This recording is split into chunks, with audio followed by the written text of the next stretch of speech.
les amis, alors j'espère que vous allez bien cette belle journée de vendredi 3 janvier 2025. On va essayer de mettre les dates à chaque intervention, bien évidemment, pour voir ce qu'il va se passer. Alors tout d'abord, je voudrais faire un petit point avec vous concernant Emmanuel Macron et son discours de la Saint-Sylvestre. Alors, bien sûr, alors parce que vous me posez la question, oui, pour l'instant j'écris mes textes en amont, si vous voulez, je vous les expose, bien évidemment. Alors Emmanuel Macron donc a annoncé lors de ses vœux pour 2025 qu'il demanderait lors de l'année qui s'ouvre aux Français de trancher certains sujets déterminants pour lui pour préparer l'avenir, ou son avenir.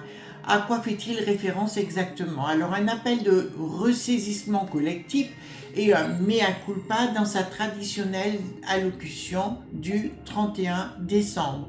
Emmanuel Macron a lancé un appel aux Français afin qu'ils prennent part à des décisions cruciales pour l'avenir du pays. Il a annoncé ainsi mardi qu'il demanderait de trancher sur certains sujets déterminants cette année, blabla. Excusez-moi, blabla. Bien que le terme n'ait pas été explicitement mentionné, beaucoup y ont vu une allusion à l'éventualité de référendum.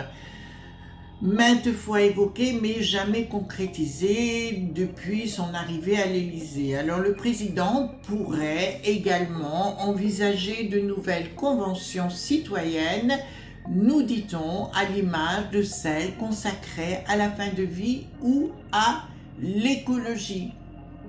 Alors l'idée d'un recours au référendum n'est pas nouvelle, on le sait depuis 2017. Emmanuel Macron avait exprimé son intention de consulter les Français sur les sujets de fond, notamment pour réformer les institutions et moderniser la Constitution. Mais il faut bien reconnaître que depuis son arrivée à l'Élysée, l'idée de soumettre des réformes à un référendum a souvent buté sur la réalité politique et juridique de ce pays. En 2020, donc, il avait envisagé de soumettre à un vote populaire la révision de la Constitution pour y intégrer une dimension écologique inspirée de la Convention citoyenne pour le climat. Et une encore.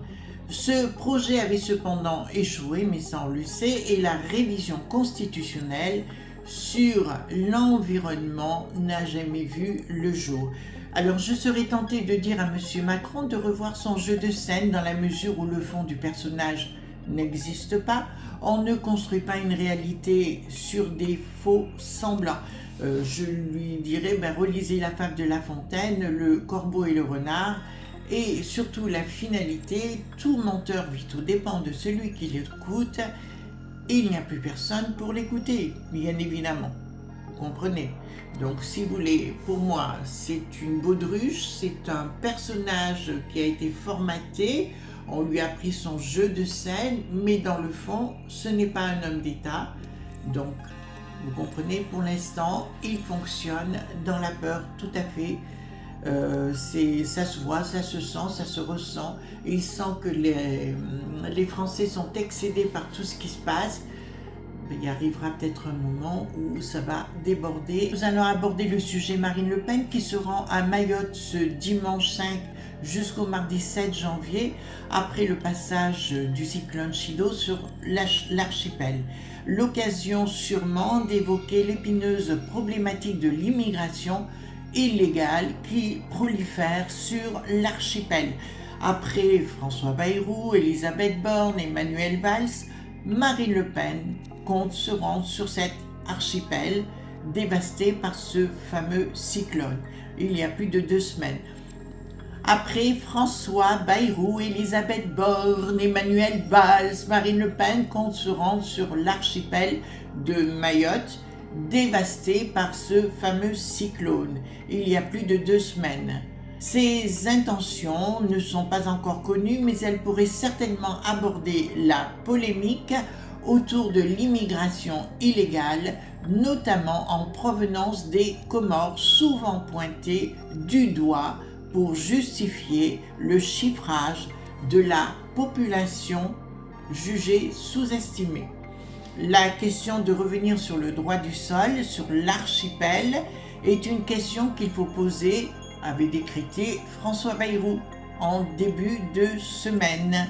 Alors ce lundi 30 décembre, Estelle Youssoufa, députée Lyotte de Mayotte, réclame le déploiement de l'armée pour faire face aux micropillages qui sévissent sur l'île depuis le passage de ce fameux cyclone. Un problème aussi important que le fait de ne pas avoir d'eau ou d'électricité. La sécurité, c'est quand même important. Il faut bien le reconnaître. Alors que François Bayrou, vous voyez, quelquefois j'en bafouille, j'ai du mal avec le nom. Alors que François Bayrou était en déplacement à Mayotte et annonçait un plan pour remettre l'île debout et apporter des réponses rapides.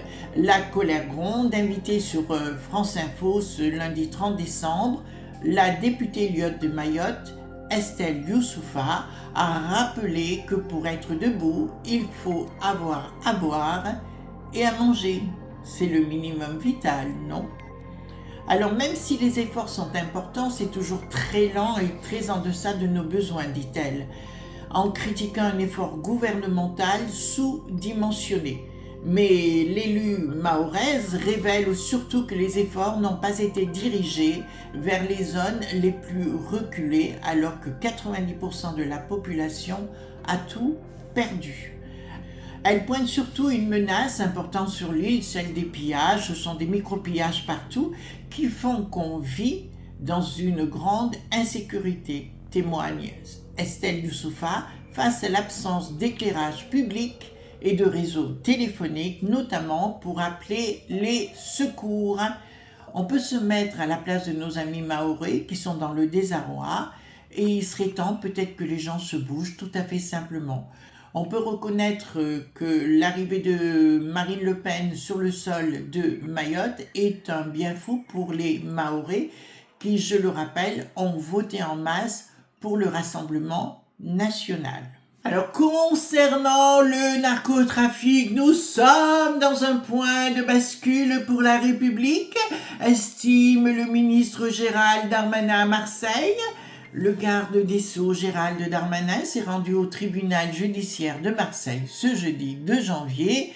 Le ministre a réaffirmé lors de son déplacement la volonté de l'État de lutter contre le narcotrafic. Alors, 2 déclarations à la presse prévues au cours de la journée et des réunions avec les différents acteurs du tribunal judiciaire. Alors, comme prévu, le ministre de la Justice s'est rendu à Marseille pour son premier déplacement de l'année, ce jeudi 2 janvier. Gérald Darmanin répétait vouloir l'isolement en prison des 100 plus grands narcotrafiquants du pays. Nous devons discriminer mieux les détenus pour pouvoir faire comprendre aux citoyens que nous luttons avec efficacité, a-t-il précisé. Le garde des Sceaux a tenu aussi à manifester son soutien auprès des greffiers et des magistrats victimes de menaces, ça on peut le comprendre.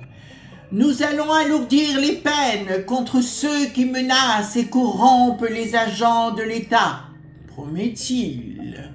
Il évoque une criminalité organisée dotée d'importants moyens pour exercer de la corruption et bénéficier de communications parallèles.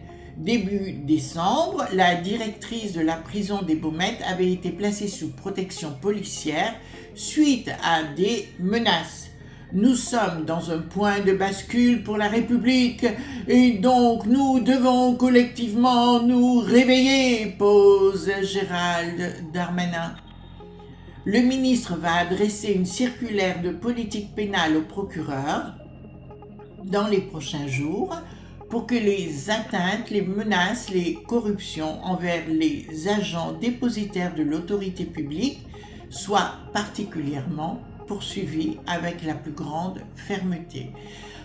Avec ce que je viens de vous dire, les amis, il y a une chose qui me revient chaque fois en tête, on ne peut pas être ce que l'on n'est pas. Faire de la com pour de la com pour de la com, il y arrive à un moment donné où les gens ne croient plus personne. Voyez-vous, la communication est morte, les amis. Place à l'action. Si les gens ne sont pas dans l'action, alors ce sera fini pour eux.